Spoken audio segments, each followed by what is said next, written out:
Welcome back to Leadership Rediscovered with Morgan O'Brien. This episode is a continuation of last week's episode. So if you haven't listened to that one yet, we suggest you go back and listen to part 1.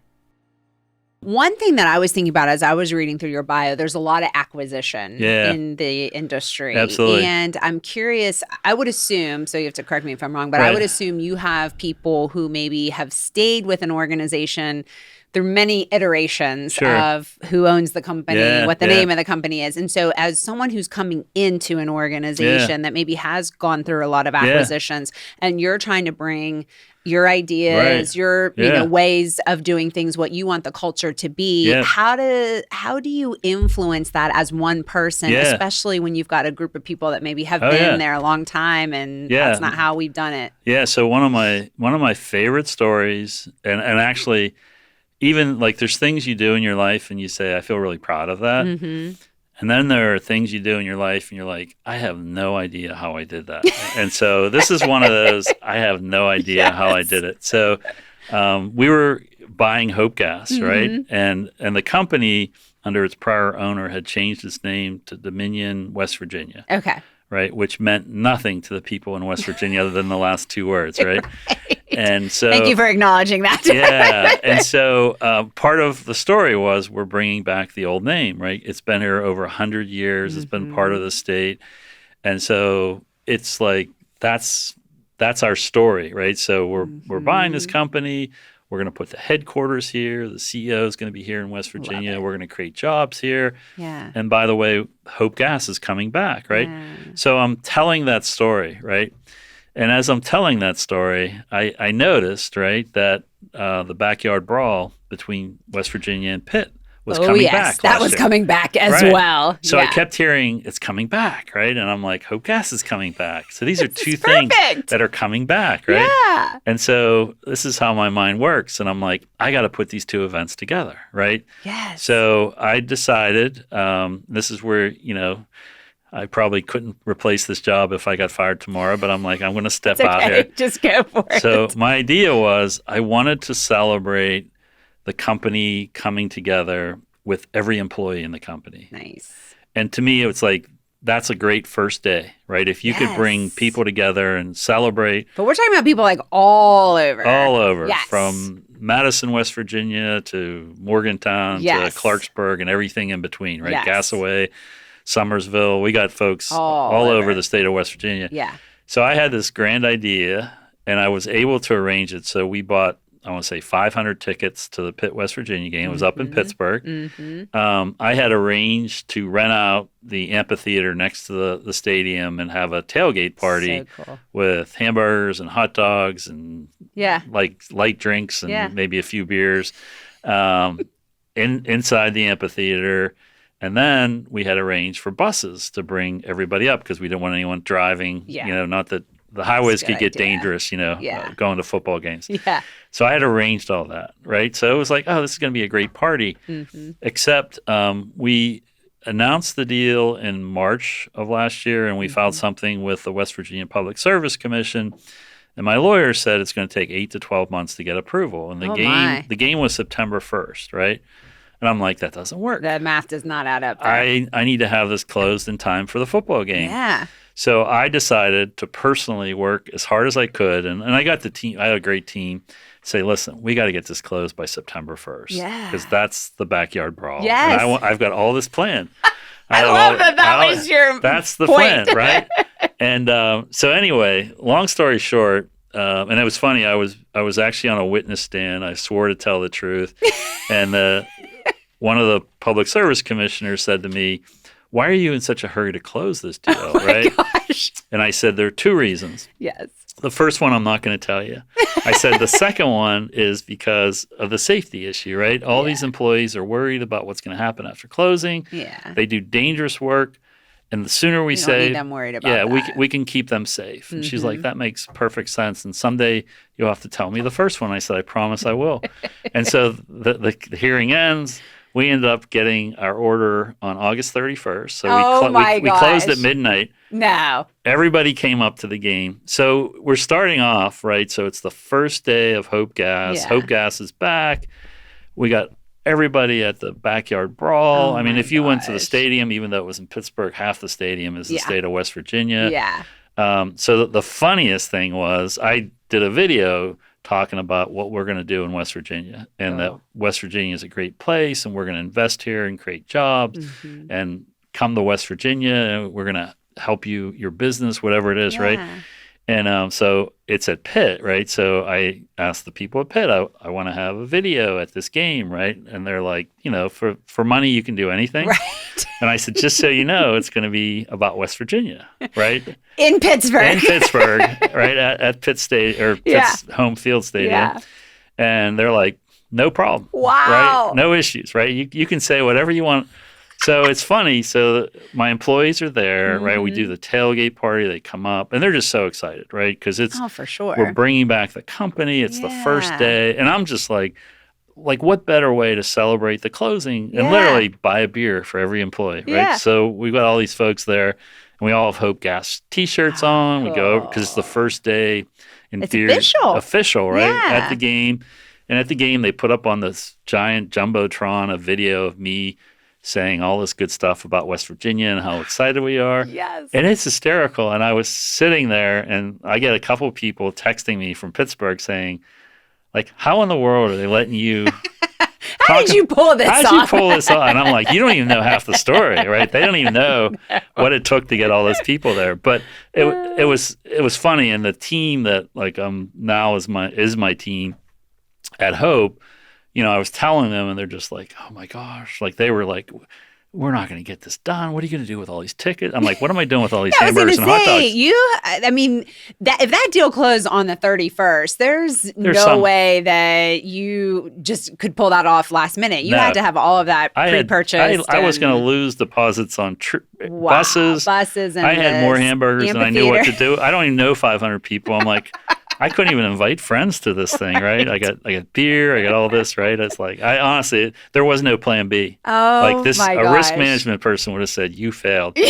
But I'm a big believer in like the right things in life sometimes come together magically. Yeah. And it was like, you know what? This is a sign, right? Yeah, that it was meant to be. It was meant to be, and that we're going to do something special here. Like I could feel it that day, and my employees felt it. Like, and it's funny, and like so now the next time I go back out, like people they had a different feeling. So when you say, hey, we're going to be something different, right? That was a really good beginning to it. Yeah, because it was very tangible for them. It wasn't just, you could have totally done something differently where you recorded a video, it was sent out on an email. I could have done a podcast and sent it to them, right? Yeah. Well, you should do that. I should do that anyway. Yeah, right, exactly. Definitely send them this podcast. No, exactly. But I think... No, there's so many things companies do, right? They give them the mug, the hat, and the CEO does a video, how excited we are. Yes. Or you spend some money and buy them a beer and a hamburger, right? And you shake their hand and thank be them. Authentic. Yeah. And, hey, we want you to take pride in what you do, the company that you work for. We want that to be meaningful for you. And it creates an identity not only for the company, but for the people that work there. You know, even to be honest, ever since you and I met, I am paying attention now when I see Hope Gas trucks go by. I'm like, and we're just beginning. We're just beginning, right? Yeah. So that's the part that's exciting to me, and to know, like, so what was really interesting here is, sometimes you come into a situation. Typically, the only time people change CEOs is it's either someone's retired and it's been planned, or more times than not, it's like failure, right? So you're coming into a situation where everybody's sort of, okay, we got to cut costs, we got to cut people, right? I mean, I came into this situation and said, we're going to grow. We're going to hire people. We're going to invest here. We're going to create opportunities for people. We're going to help West Virginia become a better state. We're going to play a small part on the energy side. And it's an incredible asset here. And it's like to come to work and be able to do those things and for people to see it happening. Yeah. That's the part that's the journey we're going to be on. And every time we do something and say, remember what we said? This is it, right? Remember we said we're going to help West Virginia grow? Here's how we're helping them, right? Well, that's important, tying that back. Tying it back, right? And then after a while, right, they start putting all the pieces together and it's like, that's who we've become, right? And it's a journey. Like you can't do it with buying a hot dog and a beer. It's a good thing. It's a good start, right? It can't be the check the box. All right, we did that feel good activity. Now move on. It's got to be, the next step and then the next step. And, so we are now buying People's West Virginia, ironically, right? The old company I ran.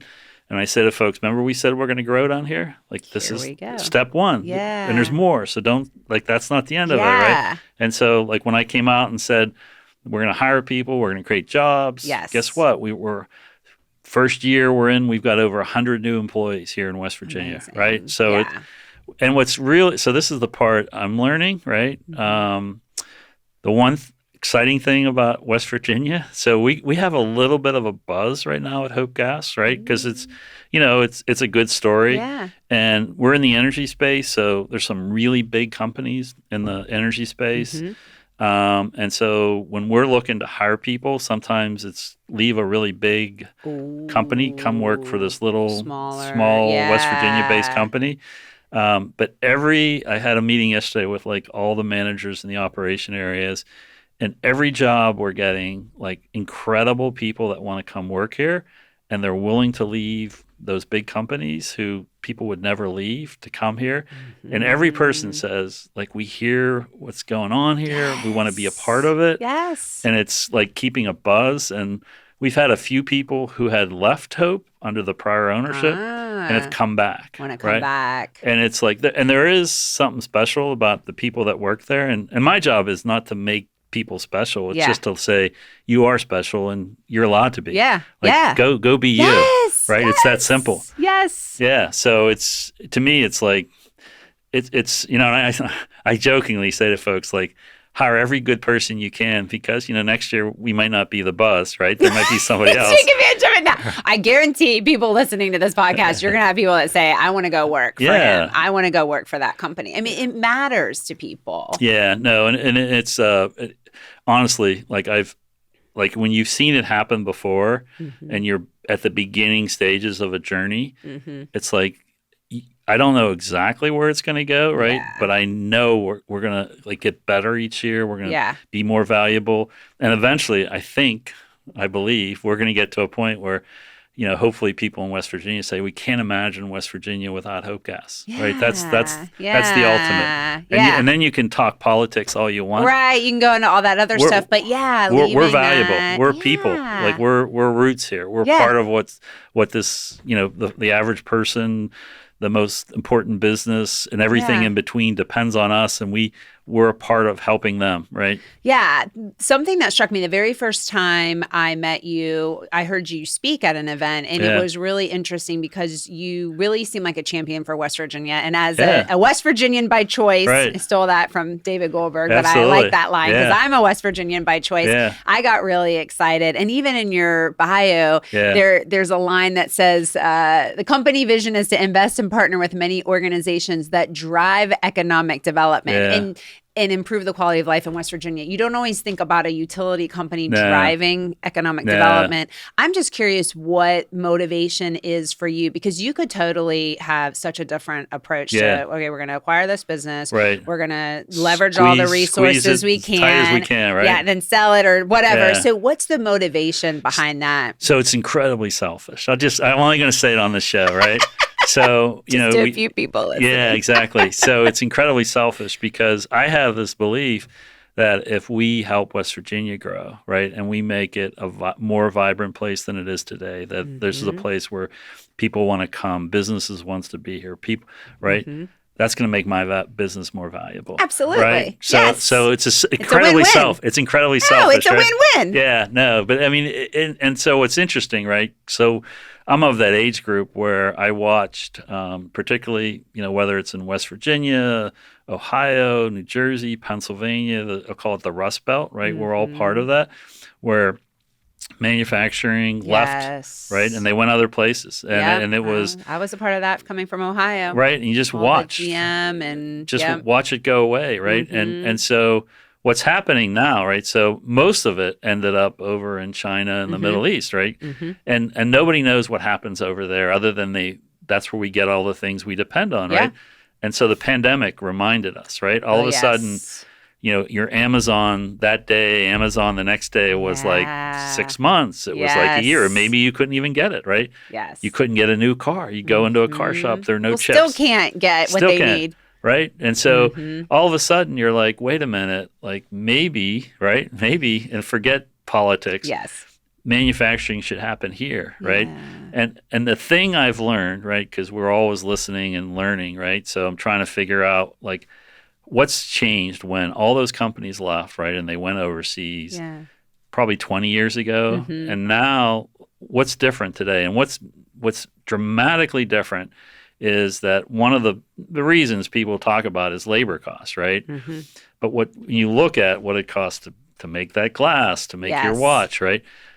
Labor dollars are a smaller and smaller part of the cost of materials, right? And so it isn't about what we pay people, right? We can compete if the big ingredient is energy, right? So the cost to run the robot, to run the 3D printing, advanced manufacturing, right, has changed what it is. And so there aren't a lot of people involved with manufacturing anymore. But it's energy intensive, right?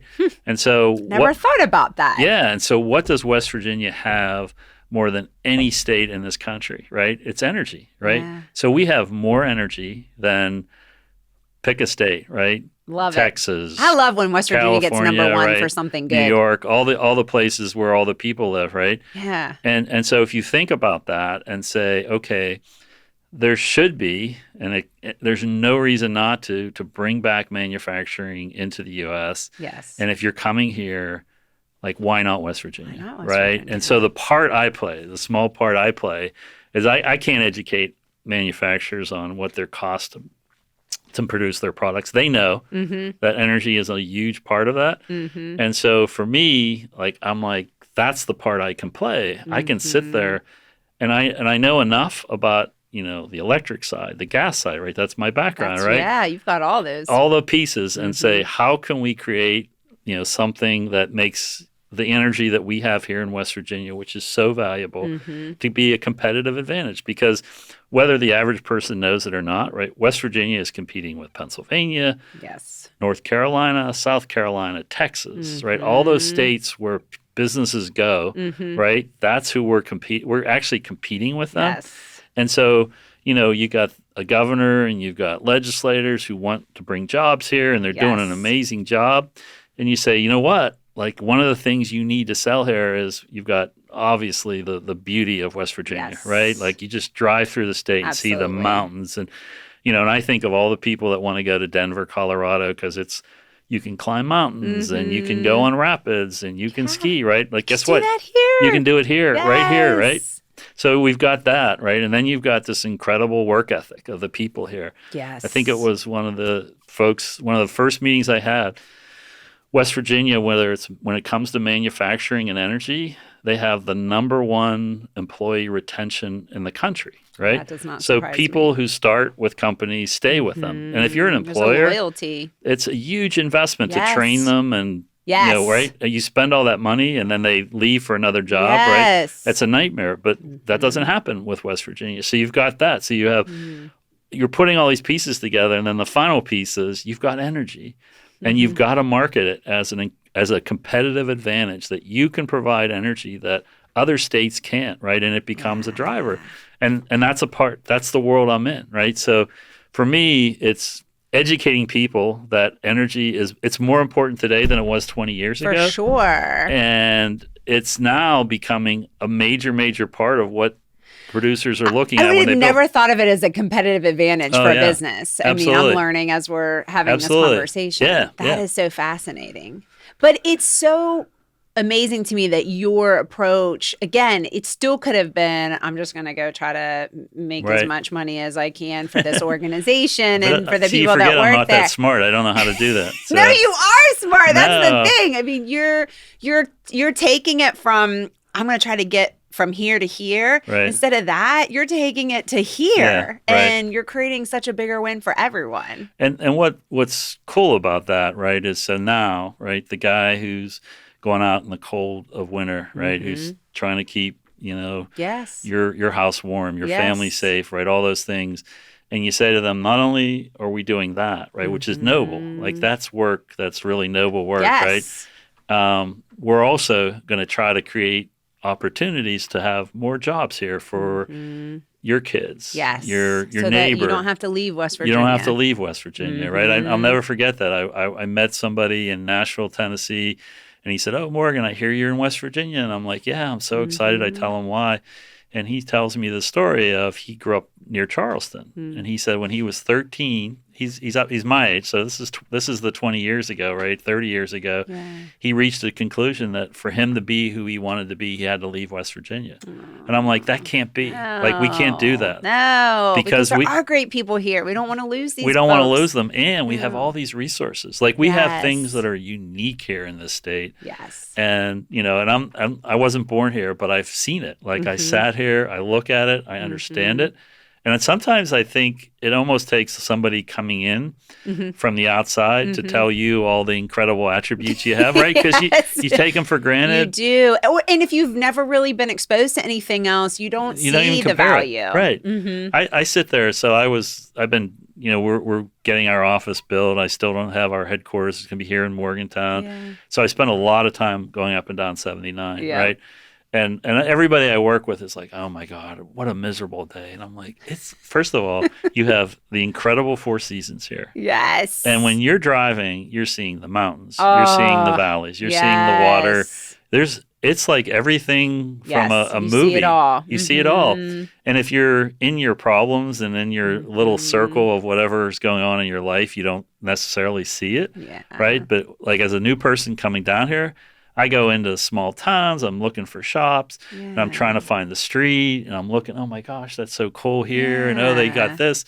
And you appreciate it, right? Because it's new. It's new, And then I say to them, like, your town's amazing. Like, oh my gosh, what you guys do, right? And it's just like, well, that's what we do, right? Right. But it's like, no, it is. Big deal. it's not like that everywhere, right? And the people aren't like this everywhere, right? It's a special people here. Yeah, I agree with you on that. It makes me really excited just to have that desire to help West Virginia win, to drive that economic growth, but also the folks that work for you and the people that are impacted by the individuals that work for you as well. Yeah.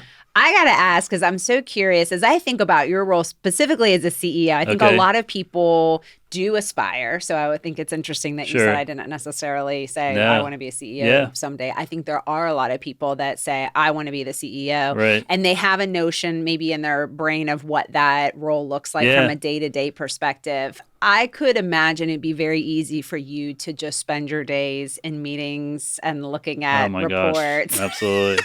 And all of that all day long. But when you're talking about driving up and down 79 and having conversations with people at different locations, to me, you are making a concerted effort in terms of protecting how you yourself from that, manage world. Your time. Yeah. So how do you do that? Well, first of all, it's like you got to have good people, right? Yes. So that's so you got to build the right team. Yeah. And then you got to trust your team, right? And you got to empower them to make decisions, all those things, right? And then, part of that trust is communication, right? So it's not just by circumstance, but like, people call me and say, Morgan, here are the 3 things you need to know. And I say, awesome. And I say, what do you think? And they say, here's what I think. And I say, let's go do it. Like, go forward with it. Let me know what happens. Keep me informed. And it works, right? That could be a 6-hour meeting if you let it with 12 people, right? I mean, so true. Yeah. And so one of my, I don't know, it's just who I am, and maybe it's a fault. I avoid large meetings with big agendas, right? It's like, I'd much rather you come walking in and tell me what you're thinking, what's your issue. I'm going to trust you that you've looked at the numbers and tell me what issues you have. And let's make a decision. And guess what? If it's wrong, let's come back and let's try to figure out how to fix it. It's the safe thing, right? You got to feel safe, like empowered. Because if you don't feel safe, I'm going to chop your neck off if you screw this up, right? Or we get rid of people if that's what happens, right? Yes. And I see that every day. Yeah. I see people who are terrified. But it's easy. I always tell folks, it's like, and it sounds, it's just, I don't know, straight from probably an elementary book. like you first have to find something you're passionate about, right? You have to. The people who are most successful that I've always tried to follow, you see a passion in them. Yes. Like, and it's not sort of a hint of it. It's like it's pouring out of them. Yeah, right? they're like crazy about it, right? You know, it's the David Goldbergs, the Albert Wrights, pick your favorite West Virginia leader. Yeah. They're people that believe in what they're doing and like have a vision of where they're going, and they're building a team to get them there and all that. That's, to me, is like, somebody wants to become, a CEO of something. Like, go find something that you can become passionate about, and that you can literally sit there and say, I feel good about what I'm doing. It's fulfilling me. I'm having a lot of those best days of my career, right? I love that concept. Oh my gosh, yeah. I've never been in an organization where someone's asked me that question or had me think about what was the best day that you've ever had here, or what could provide more. For me, it was trying to get educated because, like, especially folks who've, seen it all. Like, you started with, they've seen changes, they had different leaders, they've seen every flavor. Yes. I'll never forget, like, one time I walked into a group of folks and they all said to me, "You're going to be gone and we're still going to be here." Like, that's how people look at the CEO. I feel like I may have said that to someone before. Right. Well, we will outlast you. Right. And I always think that's what they think. So to hear them say it, I was like, it's great. Absolutely. Yeah. Right.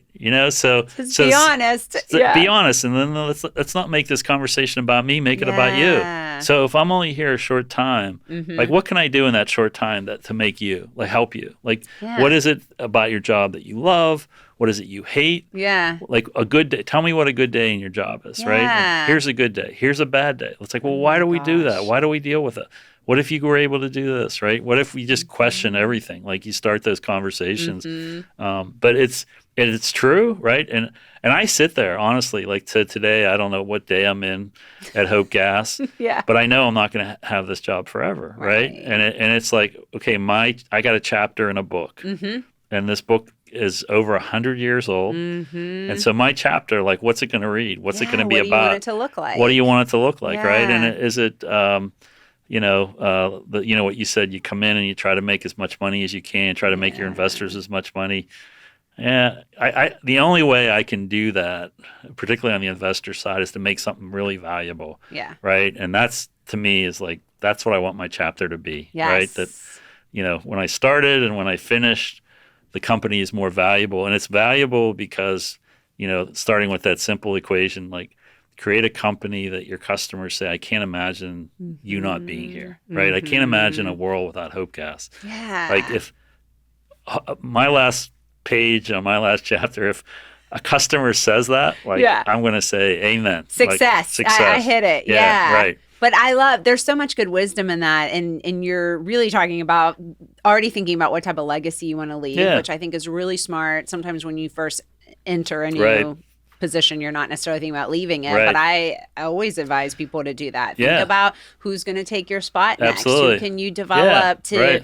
As soon as you walk in the door, who's that right next person to take on the next chapter of the company? And oh, by the way, what do you want to be known for? Do you want to be known as part of the that has no name and no just another CEO that sitting has in his been office in this... making decisions? Exactly. That gets passed down the chain. I am curious though, because I would imagine there are a lot of levels of leadership, and so you strike me as someone who is a good communicator, and I think communication skills are challenging, especially the larger organization you have and the more hierarchy you have. How do you make sure that the messages that you do want delivered all the way get that they actually cascade down? And again, the only way I know is actually reconciling it to actually going out and listening to people.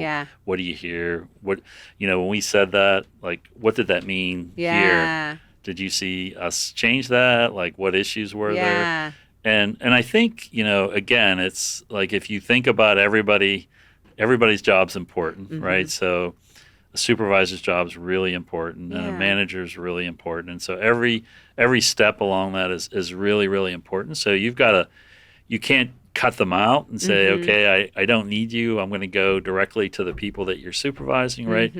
but you need to do that, but you also need to have those connections, right? Right. So what are your issues? And, like, and empower them, right, to think about it and how they, and so it's the part I say is, like, it goes back to, you've got to be willing to work hard, right? I think that's the only formula that I know. And it's and if you're not passionate and enjoying what you're doing, then your life's not very good, right? No. But if you love what you're doing and you love the people you work, it's like, bring it on, right? Yes. Like, I'm not working hard.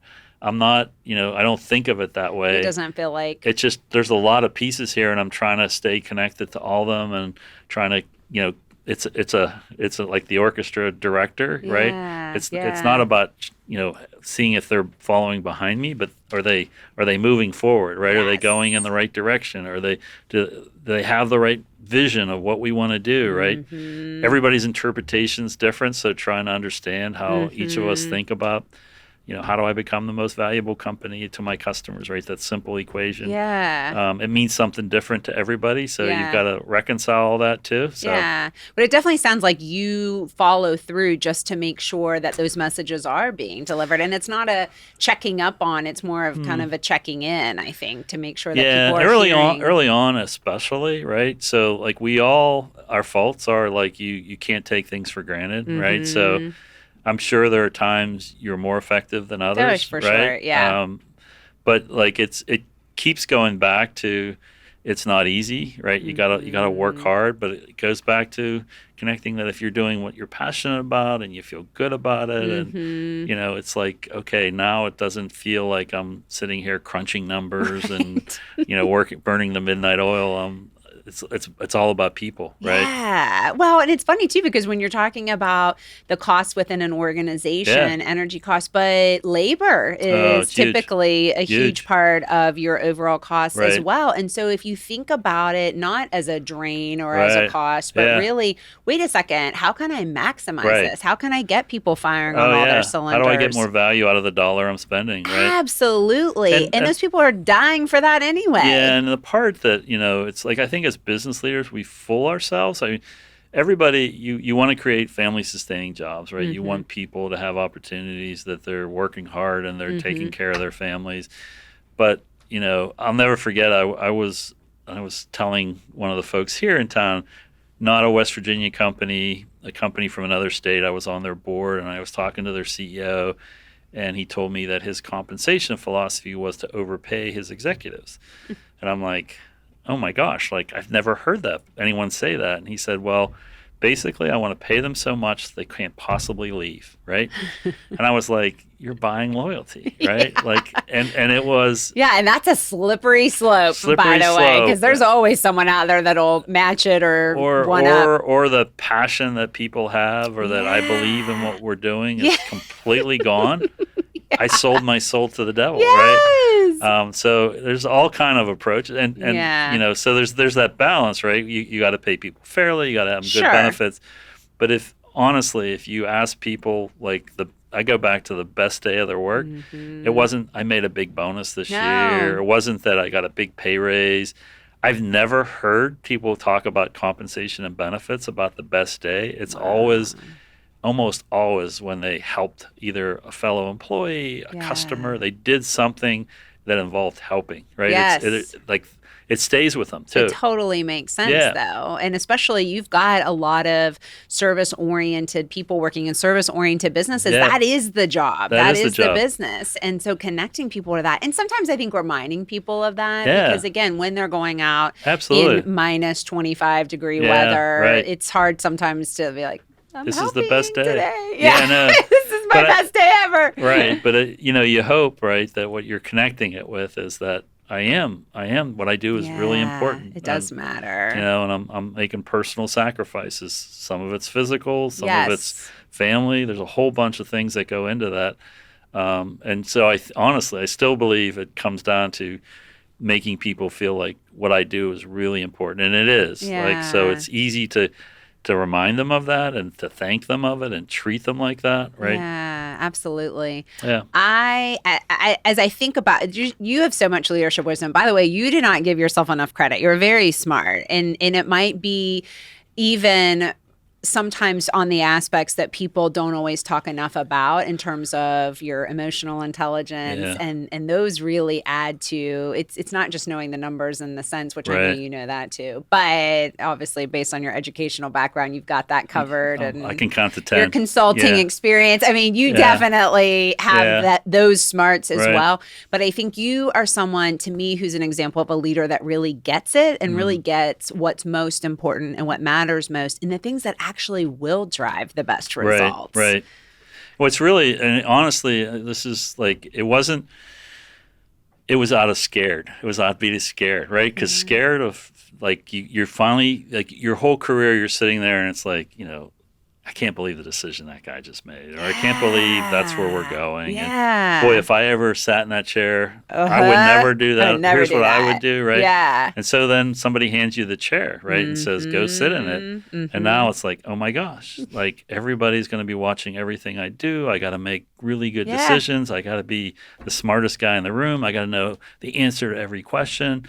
And then all of a sudden, it's like, I can never be that person. Like, I can never create that. It's one brain versus many. I mean, which would you rather have? Right. So then it literally like was like my process of elimination.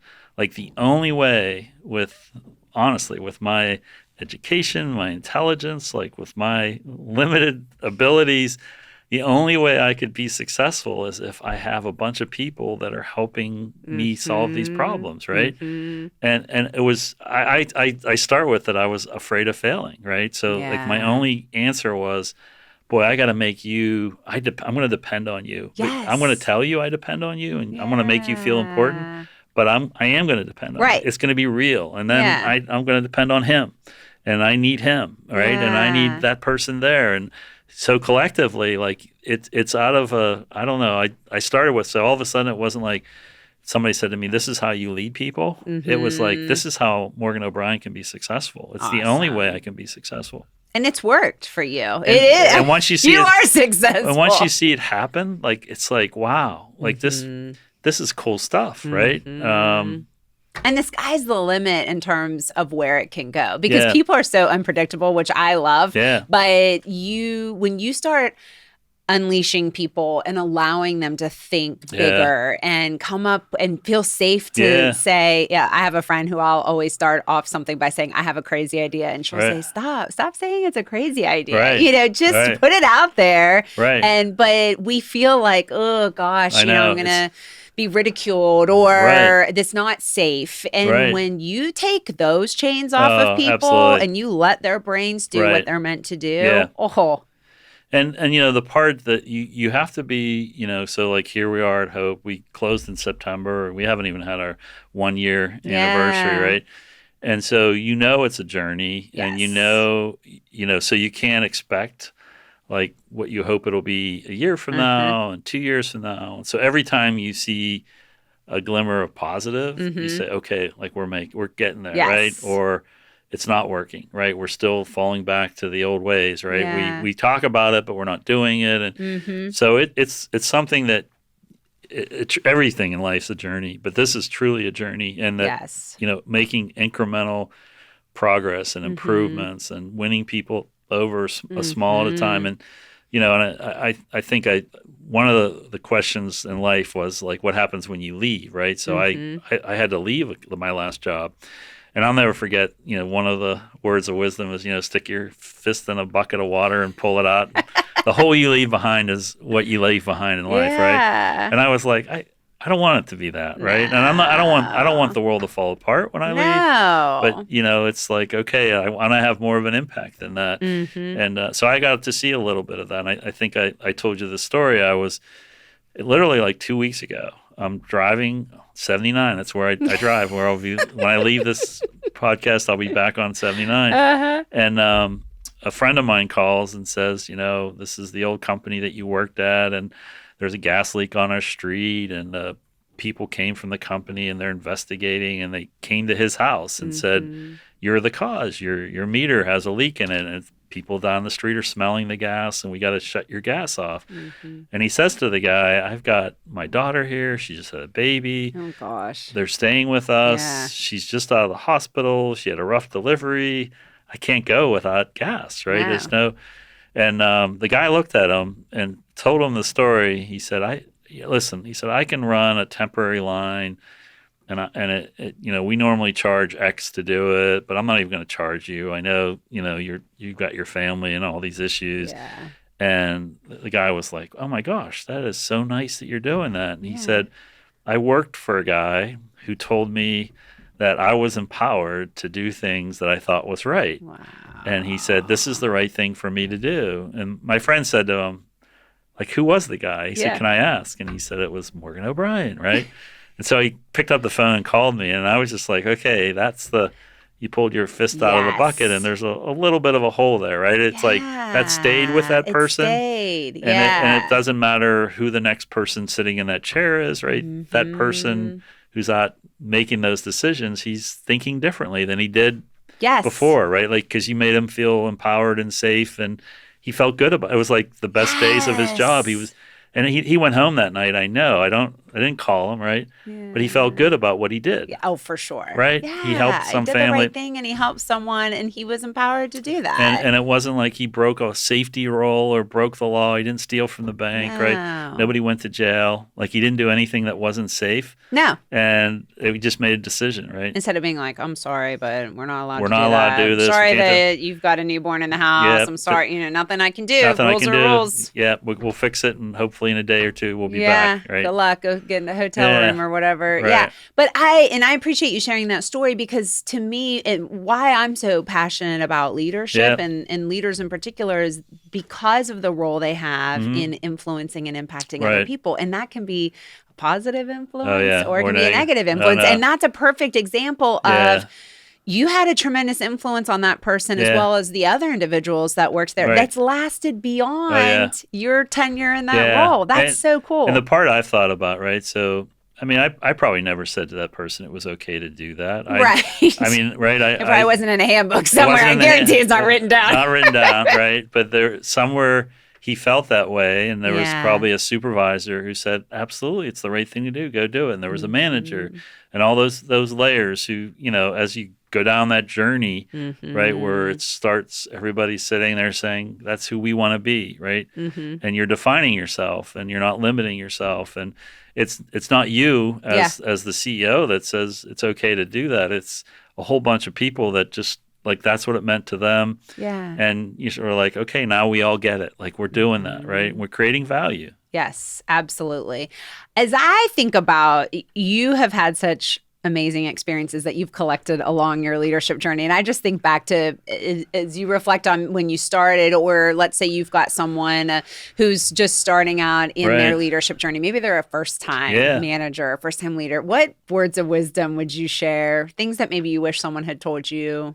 I think, obviously that, the role of a leader isn't necessarily to know the answer to every question. In fact, it's not, right? And I think as a young person and as somebody who's put in a position, like, you need to prove yourself, right? And it's just the opposite. And it's so hard to see that, right? Yes. It's to say, like, if you're going to be a good leader, this is why I started by saying, if you put people in situations where they don't know all the answers, right? You take them from a technical job to human resources and say, go manage that department. And they're like, I don't know the first thing about it. Right. Well, it's going to force you to ask the people who do it. Like, tell me about what you do. Tell me how you do that, right? We have this issue. What do you think we should do? I'm going to listen to you because I don't know what the heck we're doing, right? And you don't want to necessarily say that's the ideal role for a young person, but you have to think about that, right? It's like, if you put yourself in a situation where my job as leader is I'm going to know every answer, you're going to fail, right? Because you're not going to know every answer. No. And if you fool yourself, you're either going to give people answers that aren't true, right, which is terrible, or you're going to say, I'm failing because I don't know all these answers. The other side of it is put yourself on a team, right, and say, as a team, we're going to figure this stuff out. And if we have as a team, we don't know the answer, we're going to go figure it out, like as a team, right? Yeah. And it's like you threw it out, like it's not one brain, it's your team of brain, whatever that thing you're managing. It could be CEO of 1,000-person company. It could be a manager of a 5-person department. It doesn't matter, right? It's the same principle. And to me, it's like, how do you succeed as a manager? Well, it's like you can't be the person, because you're going to fail if you know every answer and you're going to tell people what to do. You need to listen and you need to engage everybody on your team. Yeah. And to me, you're only going to be successful as if they're all aligned with you and they're working with you. And now you've got a team of 5 people, whatever it is, right? And that's going to be success. It's not going to fail, right? Because you've got all the ingredients there. But I think as a young person, I see it all the time. It's like, ask me a question, I'll tell you the answer, And it's like, and then the people around them are sitting there saying, well, first of all, not all those answers are true, right? Maybe I know something he doesn't know or she doesn't know. Or it's like, what do they need me for? Like, what am I here for? Right? All those things, right? Yes. Where do I get my value from? Yeah. And am I serving in a role that's needed? And can people live without me or not? Yeah. And I go back to, I watch what I would consider to be a person who had all the ingredients to be an incredible leader fail. And I watched why they failed. And I sat there and said, I can't let that happen to me, right? So I go back to, I was afraid, like, I don't want to fail. This is my chance. And so there's some of that, right? Is that if you want to succeed, you need everybody. Yes. And just picture in your mind 2 scenarios. One is you're the person driving everything. You're the person who's answering all the questions. Yeah. You're the one who's coming up with ideas. One person's and controlling idea, everything controlling and everyone. everything. Or picture a scenario where everybody in your group is giving you every good idea they have. They're helping you solve problems. You're working together. People make mistakes. We all get together. We solve that problem, and we move on. Right? Yes. Think of those 2 scenarios and say, which do I think has the higher probability of success? It's like a no-brainer. And which one would I rather do? I mean, that first scenario sounds miserable, right? Miserable, that high is stress. overwhelming, stressful to be in that type of a leadership role versus just that collective lift that you get from everyone, yourself included, as the leader. And it starts with, you go back to, like, people like to be around people who are happy, right? That come into things with a positive attitude, right? And passionate if you're about what they do. Passionate, and if you're carrying all that responsibility and all that weight, there's you can tell when your boss is miserable. Absolutely. It is not something people hide well. And you can't hide it. No, that's so true. Oh my gosh, what have we left on the table? Anything that I haven't asked you? Can I throw one of your questions back at you? Okay. What keeps you up at night? What keeps me up at night is, there are, I don't know. I worry about, what's going to happen. I worry about, people, I'll just say, buying into what you're trying to do, right? Yeah. I'm not worried about that it's not the right thing to do, and I'm not worried that it doesn't work when you get it to work. But I mean, like everybody, you're worried about,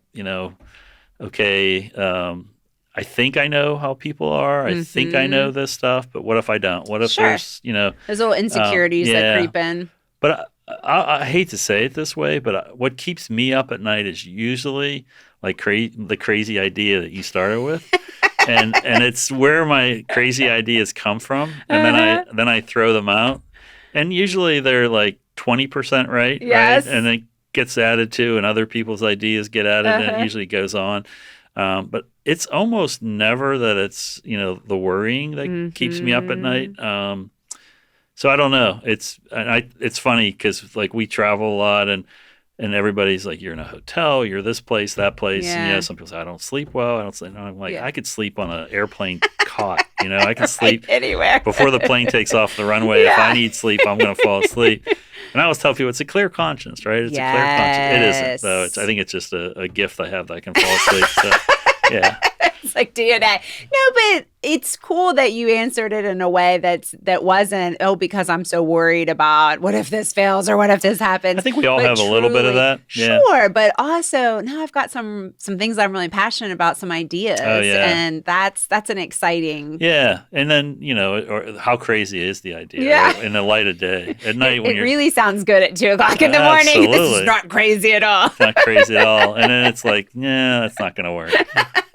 but it's worth putting it out there. Exactly. Yeah. And that's one of the things you hope, it's funny. So September 1st, we closed on Hope. We had the whole backyard brawl, that funny stuff, right? But the word hope, right? I find myself catching, because I use it in sentences a lot. I know. I've heard you say it a couple of times too. And I'm right? like, and it's like, and I keep saying, the idea of working for a company named Hope. oh, it's wonderful. Right? And what a great word. And it tells people there's hope, yeah. right? And everybody, it's a happy word, right? Yeah, everybody wants hope. Hope. You want hope. Who doesn't want hope, right?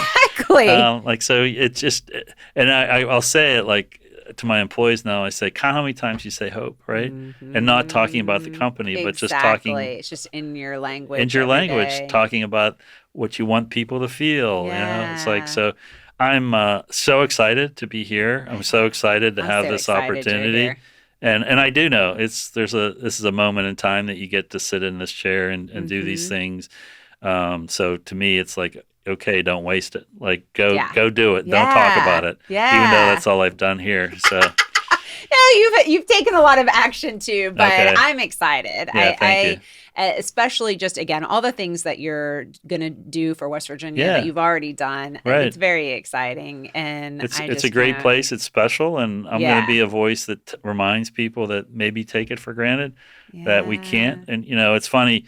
Because to me, and I know this is a fact, right? It's sometimes the people who live in a place have the worst impression of it, as opposed to the people who visit and see all the beauty and the wonder and all the amazing things about it. And, and my part is the part that I want everybody in West Virginia to talk about our energy, right? We've got energy here. Like it's an asset that's unique on top of all the wonderful things that are in this state. And that's my part and our hope part, right? So we literally want to bring hope to West Virginia and talk about it. Figuratively and literally. And literally, right? So again, it goes back to having people work for something that's bigger than what it is, right? Yes. That's what we want to become. Absolutely. And it's a journey. So we're going to day by day take us down that path to get us to where, someday at the end of that chapter, our customers say, I can't imagine what West Virginia would be like without Hope Gas. Yeah. Okay, I am already pre-planning to bring you back in maybe a year's time or whatever, because I think it'd be really cool to get updates. See if I haven't jumped off the bridge, right? Yeah. No. But just to be able to see where you are on the journey from this moment in time, because I'm excited for you. Yeah, and it's it's how you hold yourself accountable, right? Absolutely. It goes back to that, right? Yep. And it's I would worry about that. Honestly, I used to worry about that. And I say, no, the way you do it is you come back and you say, here's what we did. Here's what we did. Let me tell you the stories that happened this past year and some of the things we're working on, right? And it's how everybody holds themselves accountable is you say things and then you come back and you say, remember I said that? Here's what we did. And that's how you build trust. Too. Absolutely. Mm-hmm. And it's, it's important in everything you do. So yeah. Oh, I'm so excited. Okay.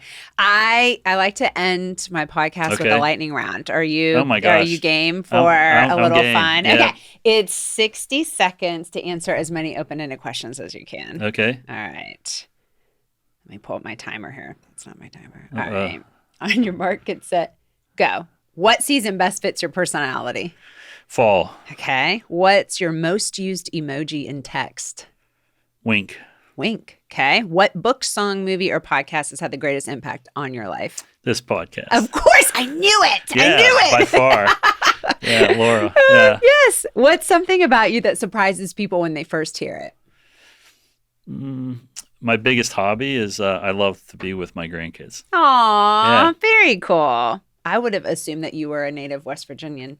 Oh. So that's surprising too. Okay. Only because Morgantown's named after me. Yeah, that's right. Yeah. Good this point. Is where I was meant to be. Morgantown. Fill in the blank. I spend too much money on Ooh. gasoline. Yeah. I'll say, we all spend too much money on gasoline. Yeah. I would say wine. Wine. Oh, very good answer. Yeah. What celebrity would you want to play you in a movie? You can answer. You can go through the ding. I don't know. Honestly. I don't know. I feel like would be good for you is Liam Neeson.